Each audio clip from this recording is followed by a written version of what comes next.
హైదరాబాద్లో largest CREDAI one stop property show ఈ నెల 23, 24, 25వ తేదీల్లో Nagole metro station Hyderabad. And ఈ సినిమాలో ఎస్జే సూర్య గారు నిజంగా ఆయనతో వర్క్ ఎక్స్పీరియన్స్ అనేది అసలు ఆయనతో వర్క్ చేసిన ప్రతి హీరో చాలా చాలా రకాలుగా చెప్తుంటారు. అండ్ మీ ఎక్స్పీరియన్స్ అంటే ఏమని చెప్తారు ఎస్జే సూర్య గారు? ఆయన ముందు మన చైల్డ్హుడ్లోనే ఆయన డైరెక్ట్ చేసిన సినిమాలు చూసాను. Big fan of Khushi and Vaali. పెద్ద ఫ్యాన్. అండ్ వాలి కూడా ఆయన తీసిన సినిమా అదిరిపోతుంది అసలు సినిమా. అజిత్ గారితో తీశారు. అవును అవును. అండ్ ఆయన చాలా ఇష్టం నాకు ఆయన వర్క్. తర్వాత ఆయన యాక్టింగ్ స్టార్ట్ చేశారు స్పైడర్ సినిమా. ఆ టైంలో ఈయన ఎందుకు యాక్టింగ్ చేస్తున్నాడు, మంచి డైరెక్టర్ కదా అని అనుకున్నాను అప్పుడు. తర్వాత ఆయన ఫిల్మ్స్ రీసెంట్గా వచ్చిన మానాడు కానీ జిగర్ తండ్రి XX కానీ ఇలా చాలా సినిమాలు చూశాను. ఇప్పుడు అనిపిస్తుంది అసలు ఈయన యాక్టరే, మధ్యలో దారిలో డైరెక్టర్ అనిపిస్తుంది. అంత brilliant performer, versatile performer. And ఆయనకు ఏదో గిఫ్ట్ ఉంది ఆయనకి. ఏంటంటే ఒక పాత్రని, ఒక సీన్ని ఆయనకి ఇస్తే ఆయన ఎనర్జీ ఒక రకమైన ఎక్సెంట్రిక్ ఎనర్జీ ఉంటుంది. ఆ ఎనర్జీ అసలు స్క్రీన్ని లైటప్ చేసేస్తుంది. అంటే ఒక మామూలు సీన్ కూడా చాలా ఎంగేజింగ్ అనిపించేలా చేయగలడు ఆయన. అది అంటే it's great quality for an actor.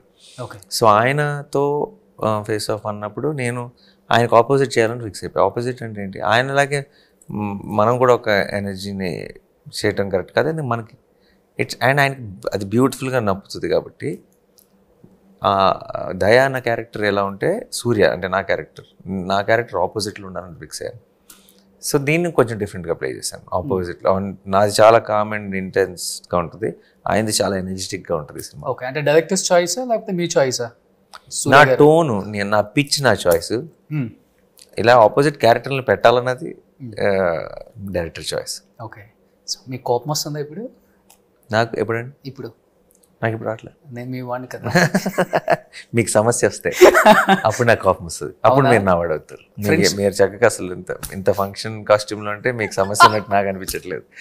మీరు చాలా హ్యాపీగా ఉన్నారు కాబట్టి నో టెన్షన్. సో నానిగారి సినిమా రిలీజ్ అన్నా, నానిగారి సినిమా ప్రమోషన్స్ అన్నా, ట్రైలర్ రిలీజ్ అన్నా కానీ మాకు పండగే కదా, అందుకని పండగలా వచ్చారా? Thank you. అంటే మేము కూడా చాలా అభిమానిస్తాం మిమ్మల్ని. Thank you. As an actor, as a great human being. Thank you. వీటన్నిటికి మీన్స్ అదే కదా కావాల్సింది. మనం ఎన్ని ఇంట్లో కొట్టాము, ఎంత సంపాదించాము అనేది లేదు. అది ఇది ఎప్పటికీ ఉండేది కాబట్టి this is the most important.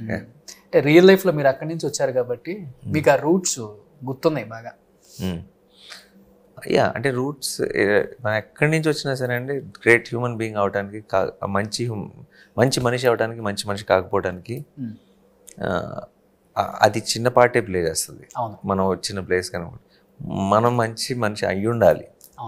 అది అది ఒక రోడ్డు మీద నడిచే వ్యక్తి మంచి మనిషి ఉండొచ్చు, కోటలో ఉన్నవాడు మంచి మనిషి అవ్వచ్చు.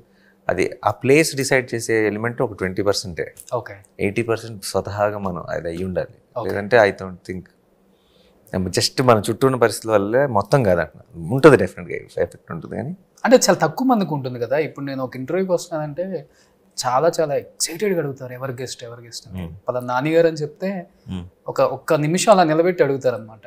నిజంగా నానిగారు ఎదురింటి అబ్బాయిలాగా ఉంటాడంట, పక్కింటి అబ్బాయిలాగా ఉంటాడంట, మన ఇంట్లో అబ్బాయిలాగా ఉంటాడంట. నిజంగా అలానే ఉంటాడా లేదా కనుక్కోవా కొంచెం? సినిమా కోసం అలా ఉంటారా, క్యారెక్టర్ కోసం అలా ఉంటారా, కథలు అలా డిమాండ్ చేస్తారు? అది ఎవరైనా నాతో పాటు ఉండే చుట్టుపక్కల ఉన్న వాళ్ళు అడగాలి, నన్ను కనుక్కుంటే వచ్చే ఆన్సర్ కాదు కదా. నేనేమన్నా కంఫర్టబుల్గానే మీకేం ఏది బెటర్ అనిపిస్తే అది చెప్పచ్చు కదా కావాలంటే. ఇప్పుడు వాళ్ళు ఏమనుకుంటున్నారు? సో ఆ క్వశ్చన్ ఐ థింక్ నా చుట్టూ ఉన్న వాళ్ళు, నాతో పనిచేసిన వాళ్ళు మీరు ఎవరిని అడిగితే మీకు కరెక్ట్ ఆన్సర్ వస్తుంది. ఓకే, నేనైతే ఎప్పుడు అడిగేసాను. అడిగారా? అంటే మీ చుట్టూ ఉన్న వాళ్ళందరూ నా షోలో ఇంటర్వ్యూస్కి వచ్చారు కాబట్టి నేను వాళ్ళు వచ్చినప్పుడు మీ క్వశ్చన్ లేకుండా ఎండ్ అవ్వదు.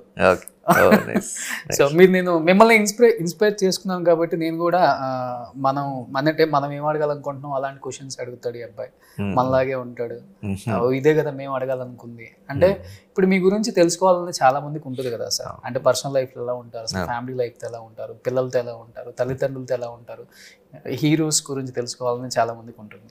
నేను వాళ్ళ మైండ్ సెట్ అలా ఉంటుంది కాబట్టి వాళ్ళ దగ్గర నుంచి క్వశ్చన్స్ తీసుకొని అడుగుతాను అనమాట. అప్పుడే కరెక్ట్ నైస్ క్వశ్చన్స్ వస్తాయి, లేదంటే రెగ్యులర్ అయిపోతుంది. సో నాన్నగారు మీరు రియల్ లైఫ్లో చాలా ఇంట్రోవర్ట్, చాలా సైలెంట్ కామ్ అని చెప్పారు కదా, ఎందుకని ఒకనొక టైంలో ఒక్కసారిగా సినిమా టికెట్స్ గురించి మాట్లాడాల్సి వచ్చినప్పుడు నిజంగా చాలా మంది చాలా బాగా ఫీల్ అయ్యారు పాపం. నేను సైలెంట్, నేను నాకు ఏదైనా కరెక్ట్ కాదని అనిపిస్తుంది చెప్పడానికి అసలు ఆలోచించిన. అది ప్లాట్ఫామ్ ఏదైనా సరే ఓకే, ఎందుకంటే నేను దాంతో పడుకోవడం నాకు ఇష్టం లేదు. ఆ రిగ్రెట్ నాకు వద్దు, అది ఇంకెక్కువ పెద్ద బరువు, అది నేను మొయలేను. ఓకే అంత. సో ఇంట్రోవర్ట్ అనేది మనకి మొహమాటాలు సిగ్గులు ఎక్కువ, కానీ మనకుండే నేను ఆనెస్ట్గా ఉండకుండా ఉండలేను. ఇఫ్ ఇట్ ఈస్ సంథింగ్ నాకేదో ఇది కరెక్ట్ కాదు కదా అనిపించింది అంటే అది సోషల్ మీడియాలో అయినా ఇంకో చోటైనా ఎక్కడైనా ఇంట్లో అయినా ఫ్రెండ్స్ మధ్యలో అయినా ఎవరి మధ్యలో అయినా మెన్షన్ చేస్తాను ఇది కరెక్ట్ కాదు కదా అని. కోపం ఎక్కువ నాన్నగారికి లేదు, కోపం లేదు, కోపం బయటికి చెప్పను అడగండి, కోపం ఉండేది ఓకే బయటికి చెప్పేసినాడు కోపం. ఓకే నాకు అనిపిస్తే చెప్తా, నాకు కోపం లేదు. ఓకే లోపల పెట్టుకుంటారు అప్పుడు కోపం ఎక్కువ. ఇలా ఇనిషియల్ ఎప్పుడు ఇబ్బంది పడలేదా? అంటే ఉన్నది ఉన్నట్టు చెప్పడం, అంటే ఇండస్ట్రీలో చెప్తుంటారు కదా ఉన్నది ఉన్నట్లు చెప్పకూడదు, నిజాలు మాట్లాడకూడదు, చెడుని చెవులో మాట్లాడుకోవాలి, మంచిని 10 మందిలో చెప్పాలి అని. బట్ ఇక్కడ అలా ఉండదు ఇండస్ట్రీలో, ఆ చెడుని బయట చెప్పేస్తాను టక్కున. ఇలా చెప్పి ఇలా చాలా మంది చెప్పడం వల్ల చాలా మంది ఐ థింక్ చెప్పకుండా ఉండిపోతున్నారు అనుకుంటా. బట్ అలాంటిది ఏం లేదు. నిజంగా మీరు ఆనెస్ట్గా ఉంటే ఇండస్ట్రీ అని కాదు, ఈ ఇండస్ట్రీ అయినా ఏ ఇండస్ట్రీ అయినా చిన్న చిన్న ఇబ్బందులు రావచ్చు, కానీ in the big run you will always be in the right track. మీరు ఈ చిన్న ఇబ్బందులు ఏమైనా వస్తాయేమో అని భయపడితే మీరు అసలు రైట్ ట్రాక్లోకి ఎక్కరు. సో అది సినిమా ఇండస్ట్రీ అని కాదు, ఏ ఇండస్ట్రీ అయినా సరే మన చుట్టూ ఉన్న వాళ్ళు చెప్పి భయపెట్టడం వల్ల మనం మన ఒరిజినాలిటీని చంపేసుకుంటాం. ఓకే, సో అది కనుక మనం చేయకుండా ఉంటే ఎక్కడైనా సరే ఎప్పుడైనా సరే లాంగ్ రన్లో మీకు బెనిఫిట్ అయ్యే ఒక ట్రాక్లోనే ఉంటారు. And most importantly you will be comfortable with yourself. మీరు మీతో మీకు ఒక కంఫర్ట్ వస్తుంది మీరు కరెక్ట్గా నిజాయితీగా నిజం మాట్లాడినప్పుడు. అండ్ అది అంతకంటే ప్రెషియస్, అది భయం కంటే చాలా అందమైనది. అది డెస్టినీ నమ్ముతారా? డెస్టినీ ఖచ్చితంగా నేను ఏ హీరో దగ్గర వినలేదు, ఫస్ట్ టైం మీ దగ్గర వింటాం. ఏది డెస్టినీ నమ్మనంటారా? నమ్మననే చెప్తారు తొందరగా. డెస్టినీ నమ్మనంటారు, పెద్దగా నమ్మవండి, జరిగేది ఏదో జరుగుతుంది అంటారు కదా. I believe in destiny. Great. అది సుమన్ టీవీలో మీ పర్సనల్ అండ్ బిజినెస్ ప్రమోషన్స్ కోసం కింది నెంబర్కి కాంటాక్ట్ చేయండి.